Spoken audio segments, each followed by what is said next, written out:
आज के दिन देश में जिस प्रकार के हालात हो गए, आपस में लोगों को बांटने की बात होती है, कभी धर्म के नाम पर राजनीति की जाती है, कभी जाति के नाम पर राजनीति की जाती है। हमारे जो लोकतांत्रिक संस्थाएं हैं, उनको कमज़ोर करने का प्रयास हो रहा है। वैचारिक रूप से, आइडियोलॉजी के हिसाब से जो हमारे देश को जिस विचार ने जोड़ के रखा हुआ है सदियों से, आज उस पर प्रहार हो रहे हैं। और ये सब तब हो रहा है जब देश के सामने बहुत ही ज्वलंत मुद्दे हैं, बड़े मुद्दे हैं। महंगाई की इतनी मार पड़ रही है, बेरोज़गारी चरम सीमा पर है। ऐसे समय में लोगों का ध्यान बांटने का प्रयास किया जाता है। कांग्रेस पार्टी को इस बात का एहसास है कि जो जिम्मेवारी होनी चाहिए देश को एक रखने की, देश को आगे बढ़ाने की, देश को प्रगति के रास्ते पर जिस पर कांग्रेस पार्टी ने, यूपीए ने आगे किया था, आज वो सारा डिरेल हो रहा है। ऐसे समय में कांग्रेस पार्टी अपनी जिम्मेवारी समझती है। हमें बहुत गर्व है अपने नेता राहुल गांधी जी पर। आज वो देश का परचम लेकर कन्याकुमारी से कश्मीर तक भारत जोड़ो यात्रा पर निकले हैं। ये सवाल बार बार आता है कि भारत जोड़ो की क्या ज़रूरत है। आज के दिन ज़रूरत है एक सूत्र में भारत को बांधने की, और जिन वैल्यूज़ के लिए हम 75वीं वर्षगांठ मना रहे थे, जिन वैल्यूज़ के लिए हमारे देश के करोड़ों करोड़ों लोगों ने कुर्बानियाँ दी, जेल गए, आज़ादी की लड़ाई में जो वो कूद पड़े, गांधी जी के नेतृत्व में एक संघर्ष किया आज़ादी का। आज जब हम देखते हैं कि देश कमज़ोर हो रहा है, किया जा रहा है, ऐसे समय में ज़रूरत है कि भारत को फिर से एक सूत्र में बांधा जाए। आपने देखा राहुल जी जैसे निकले, आगे बढ़ रहे हैं निरंतर, और लोग जो खुद फिज़िकली वहाँ पर आ सकते हैं, क्योंकि बड़े सिस्टम से ये यात्रा चल रही, समय समय पर जुड़ रहे हैं, हर रोज़ बढ़ते जा रहे हैं। और साथ में मीडिया और सोशल मीडिया के माध्यम से अनगिनत लोग देश विदेश हर जगह इस यात्रा के साथ जुड़ रहे हैं। ये अलग बात है कि कुछ लोगों को राहुल जी की और कांग्रेस पार्टी की ये पहल पसंद नहीं आ रही, हर प्रकार से प्रहार किए जा रहे हैं। लेकिन राहुल जी को और कांग्रेस पार्टी को हर प्रकार की चुनौती स्वीकार है, और इन चुनौतियों से ना कभी दबे हैं राहुल जी और ना कभी दबेंगे। हालांकि उन पर व्यक्तिगत रूप से भी कितनी बार कोशिश की गई, आपने देखा, चाहे ईडी जैसी संस्थाएं, आईटी, सीबीआई, आप देख रहे हैं इनका दुरुपयोग किया जाता है। खुद राहुल जी पर, सोनिया जी पर, परिवार पर इनका दुरुपयोग किया गया।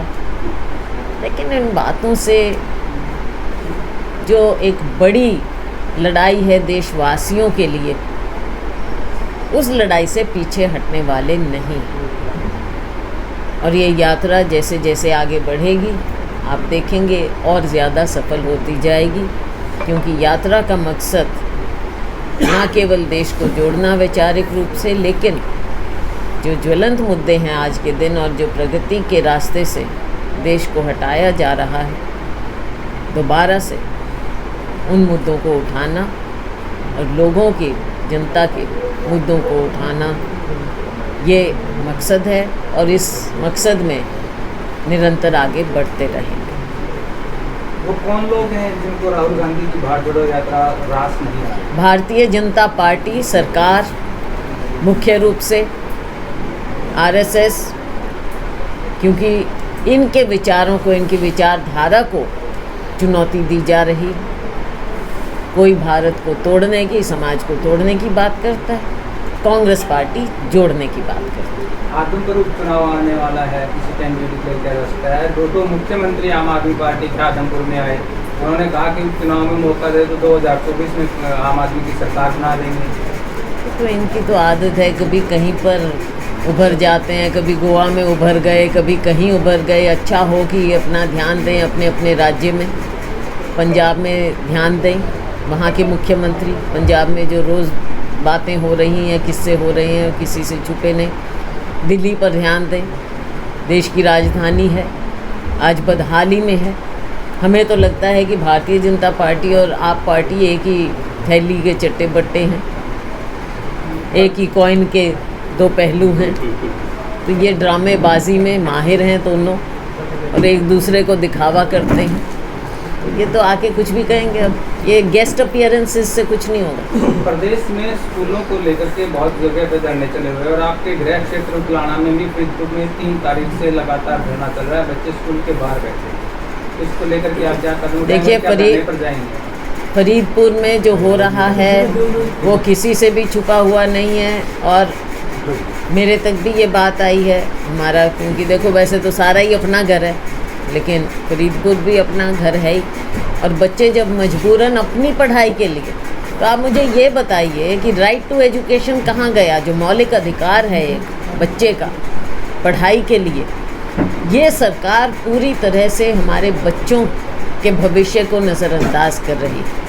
आज फरीदपुर के बच्चे बैठे हैं, खुद बैठे हैं अपने भविष्य के लिए, उसकी लड़ाई, अपने हक की लड़ाई लड़ रहे हैं। मुझे लगता है सबको ध्यान देना चाहिए फरीदपुर पर, ना केवल फरीदपुर, पूरे हरियाणा में जो 300 से ज़्यादा स्कूलों को बंद करने का इनका प्रयास, निजी हाथों में आगे आगे इन्होंने स्वास्थ्य और एजुकेशन, जो 2 मौलिक चीज़ होती हैं किसी भी समाज को आगे बढ़ाने के लिए, उन पर भी ये अपनी जिम्मेवारी हटाकर और जो निजी क्षेत्र है उनका कब्ज़ा देना चाहते हैं। ये हम बार बार कह रहे हैं, सरकार अपनी जिम्मेवारी से पीछे नहीं हट सकती और हमारे बच्चों के भविष्य के साथ खिलवाड़ कर रहे हैं।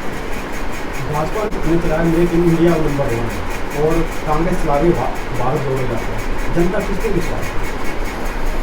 देखिए, कांग्रेस पार्टी ने, जैसा मैंने कहा, आज़ादी की लड़ाई से लेकर पहल जो की देश को जोड़ने की, आज क्योंकि वैचारिक रूप से, विचारधारा से देश को तोड़ने की बात हो रही है, इसलिए इस चुनौती को हम स्वीकार करते हैं, क्योंकि हमारी कमिटमेंट है देश को एक रखने की और देश को प्रगति पर आगे ले जाने की। 7 दशक बीत गए हैं, कोई एक दिन में भारत यहाँ तक नहीं पहुँचा है कि हम आगे रॉकेट तक बना रहे हैं, एक दिन में नहीं हुआ है। परमाणु क्षेत्र में भारत एक दिन में नहीं आया है। ये हमारे साइंटिस्ट, हमारे लोगों की उपलब्धि है। हमने 27 करोड़ लोगों को गरीबी रेखा से ऊपर उठाया था यूपीए के समय में, कांग्रेस के समय में 23 करोड़ लोग फिर से गरीबी रेखा के नीचे इन्होंने धकेल दिया। ये केवल झूठे नारे देकर लोगों को बरगलाने में माहिर है। कांग्रेस पार्टी ने करके दिखाया।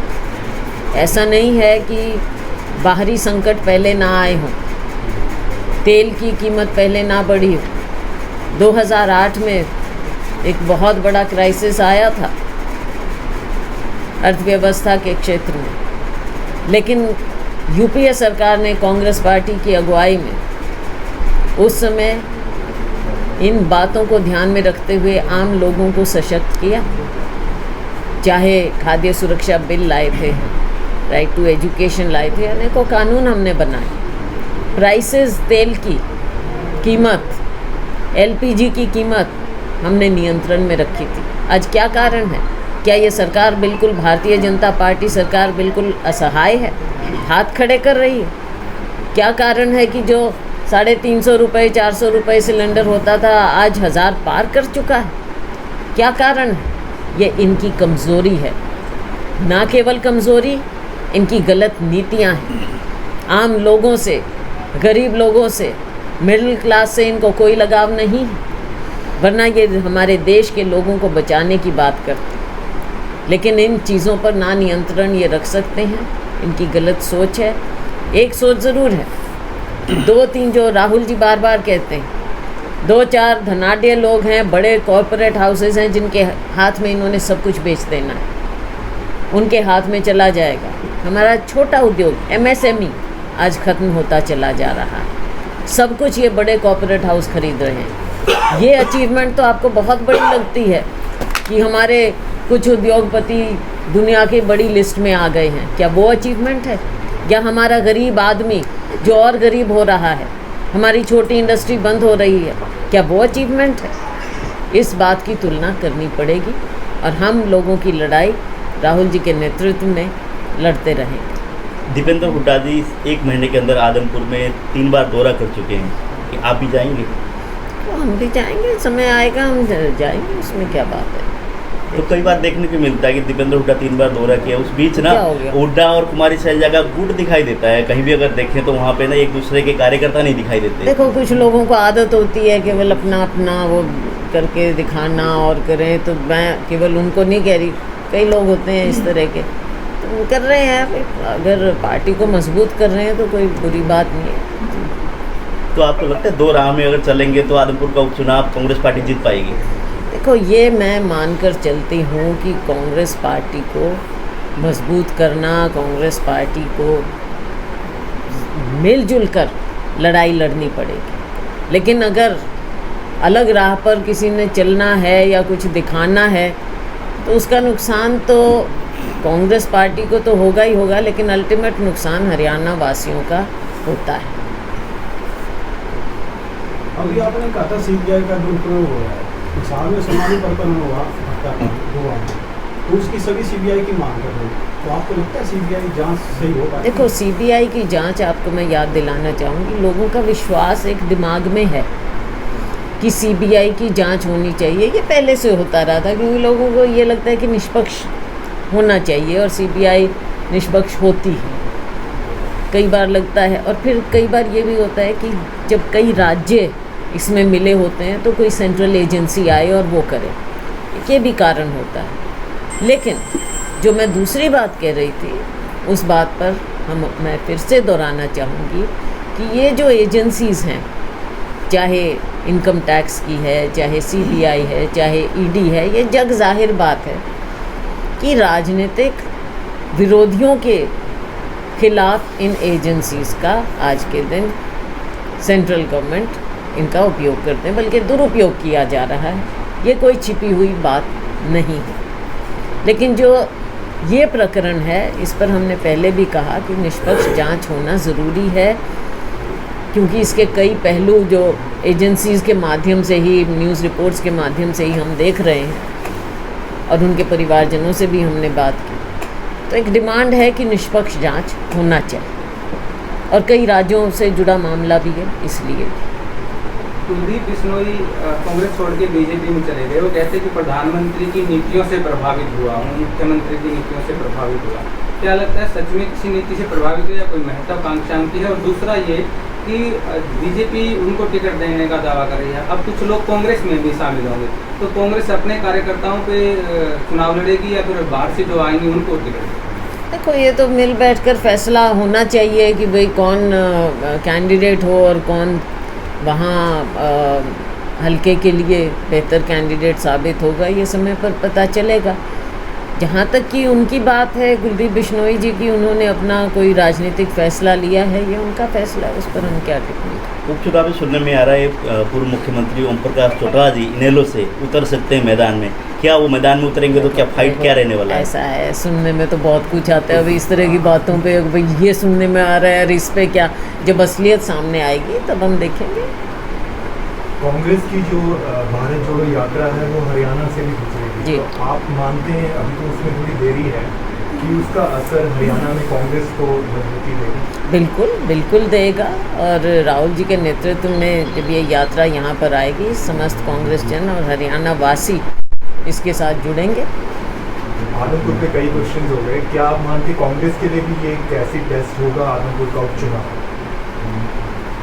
देखो एसिड टेस्ट वगैरह ये तो शब्दावली हैं लेकिन कोई भी बाई इलेक्शन हो या इलेक्शन हो, उसमें पार्टी को पूरी मेहनत करके चुनाव लड़ना चाहिए।